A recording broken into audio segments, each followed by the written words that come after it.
In a quiet town in central Nigeria, nestled between rolling hills and lush greenery, there lived a young man named David.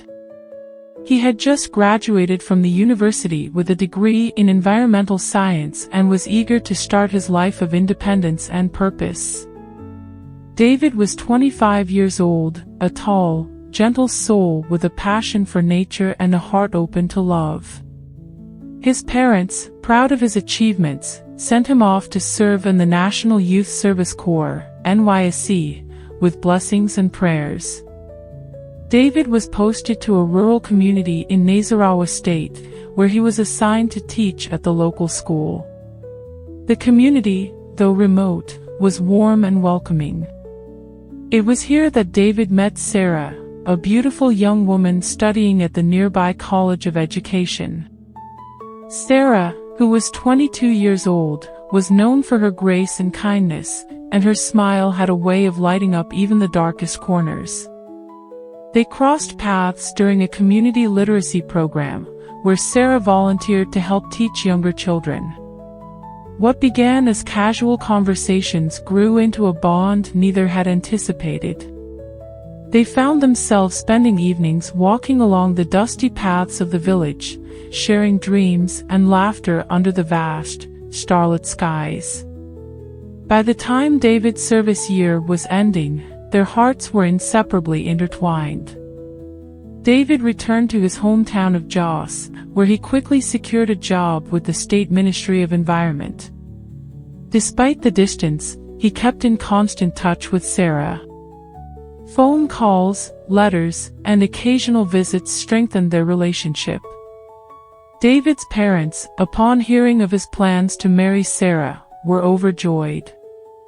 His father gifted him a plot of land and even hired a builder to construct a modest one-bedroom flat where the couple would start their life together. The wedding was set for the 24th of December, a date filled with festive cheer and family gatherings. Invitations were sent out, and preparations were in full swing. Sarah, back in her village, was equally excited. She spent her days making arrangements and picking out her wedding gown with the help of her friends and a cousin named Ruth. On the morning of the wedding, the air was filled with joy and anticipation. Sarah's home buzzed with activity as friends and family gathered to assist her. Ruth was particularly close to Sarah that day, helping her into her gown and ensuring every detail was perfect.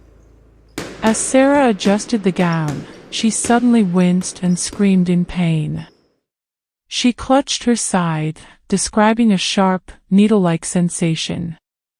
The gown was thoroughly checked, but nothing unusual was found. Despite the pain, Sarah managed to compose herself. The church ceremony began, and the couple exchanged vows in front of a congregation that cheered them on. However, during the reception, Sarah's condition worsened. She looked pale and weak, her smiles replaced with grimaces of discomfort. Then, amidst the music and dancing, Sarah collapsed.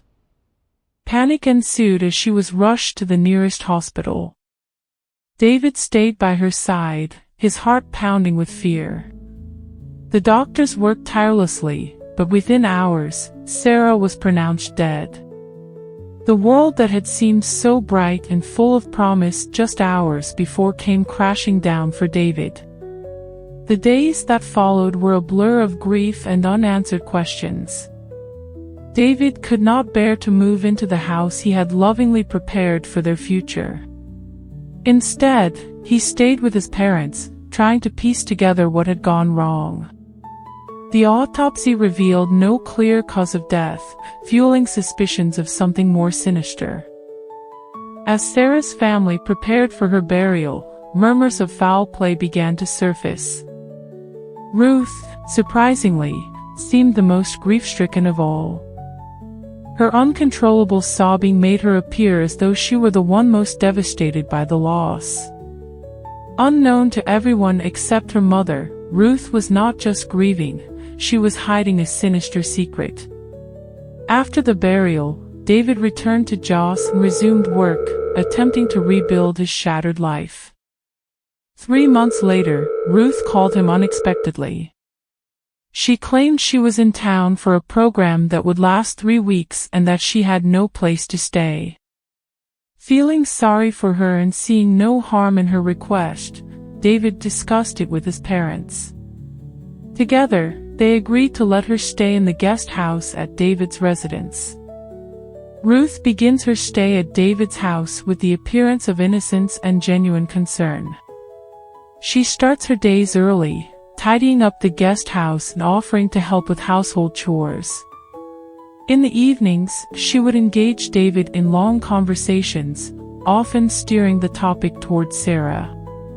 She was such a kind soul, Ruth would say, her voice trembling with emotion. I still cannot believe she's gone. You must be so strong to keep going. Her words, always laced with sympathy, made it hard for David to suspect anything amiss. David's parents, observing Ruth's helpfulness and apparent grief, grew fond of her. They often commented on her dedication and how considerate she was. Ruth ensured she deepened this impression by volunteering to run errands for the family and cooking meals for them occasionally. Behind closed doors, however, Ruth's intentions were far from noble. She carefully planned her moves, waiting for the perfect moment to strike. She knew David was still grieving and vulnerable. Her strategy was to position herself as a supportive figure, someone he could trust and rely on. One night, Ruth brought up Sarah again, her voice soft and filled with apparent sincerity. David, you know Sarah would not have wanted you to stop living your life. She would have wanted you to find happiness again. Ruth's gaze lingered on him as if trying to gauge his reaction. David nodded, his eyes distant. I know, he said quietly. But it is not that easy. Ruth continued to bide her time, her facade firmly in place. She pretended to attend the program she claimed brought her to town, leaving in the mornings and returning in the evenings, always with a story about the day's events. This routine made her appear busy and independent, further dispelling any doubts David or his family might have had about her presence. By the 3rd week of Ruth's stay, everything seemed normal on the surface.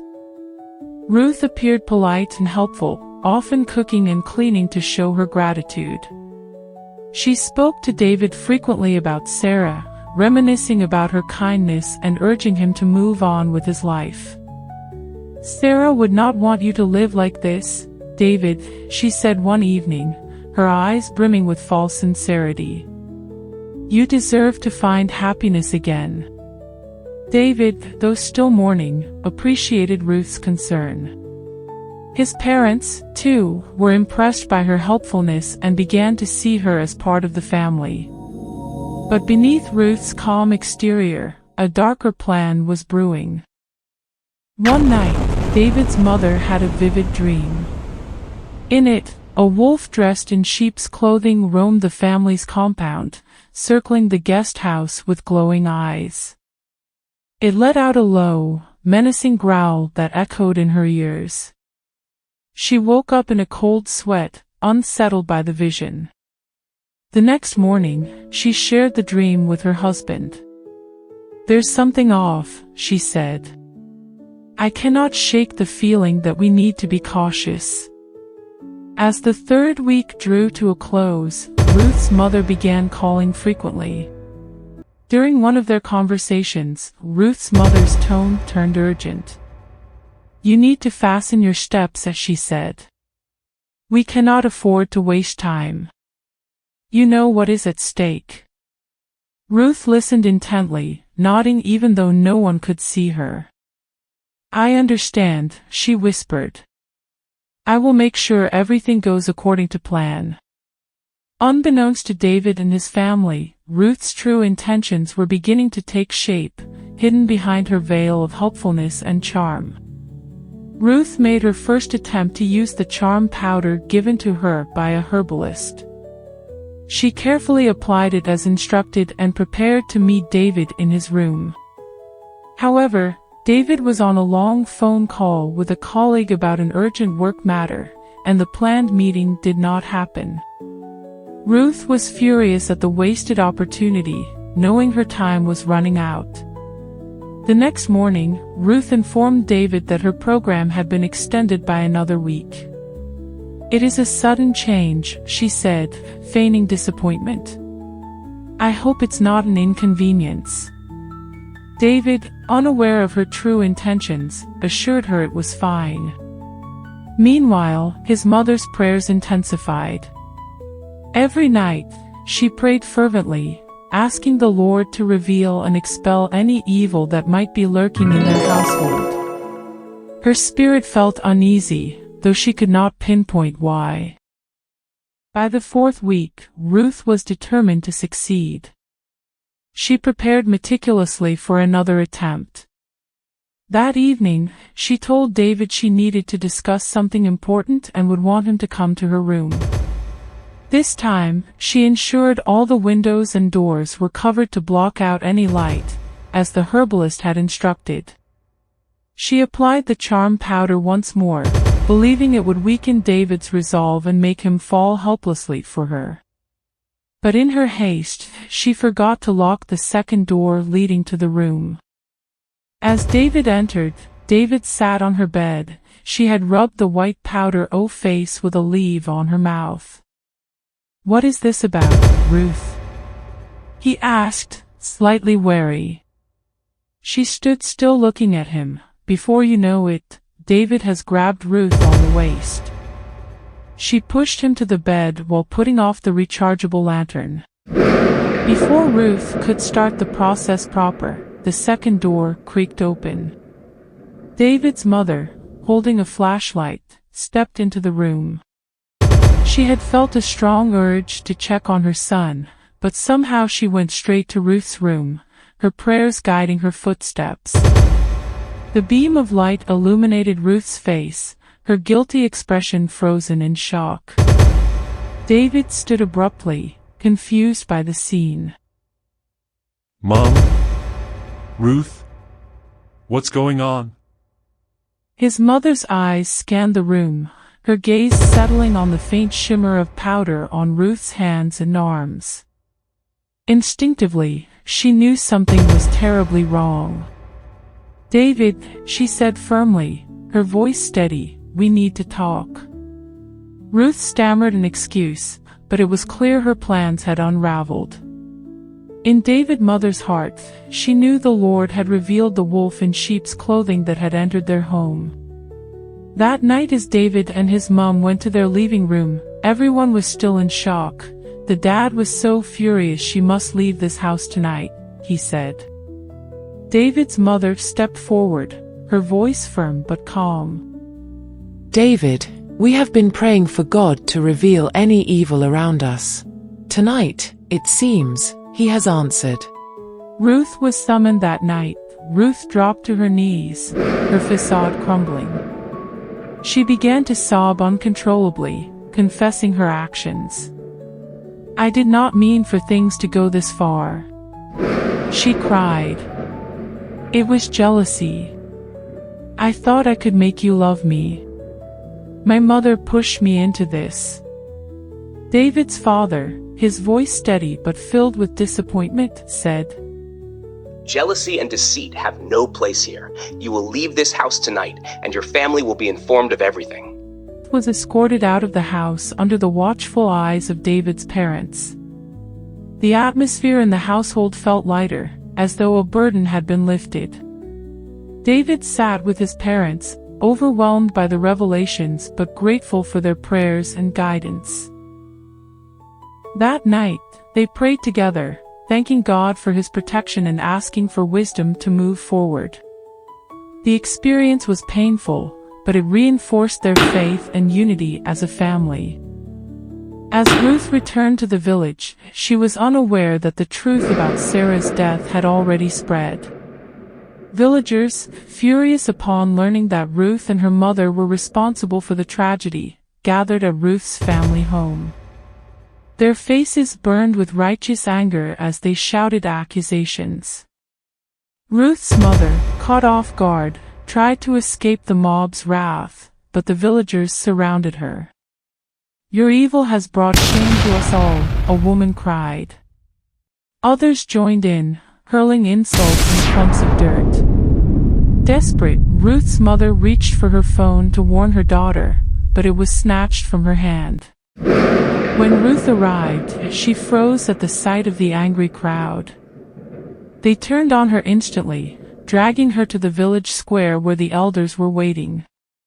Ruth's mother, already bruised and humiliated, was forced to join her. The eldest man in the community stood tall, his voice cutting through the noise. Ruth and her mother are guilty of bringing death and disgrace to this village. By their deceit and jealousy, they caused the death of Sarah, an innocent bride. For this, they are banished from our land. Another elder added, We decree that Ruth will never marry any man, and we will ensure her treachery is known far and wide. The crowd roared in agreement as Ruth and her mother were allowed to gather their belongings. Under the watchful eyes of the villagers, they left the village in shame, carrying only a few tattered bags. Ruth's mother glanced back, but the cold glares of the villagers sent her hurrying away. By sunrise, the village was quiet again. The elders' judgment had ensured that Ruth and her mother's actions would never be forgotten, their betrayal serving as a cautionary tale for years to come.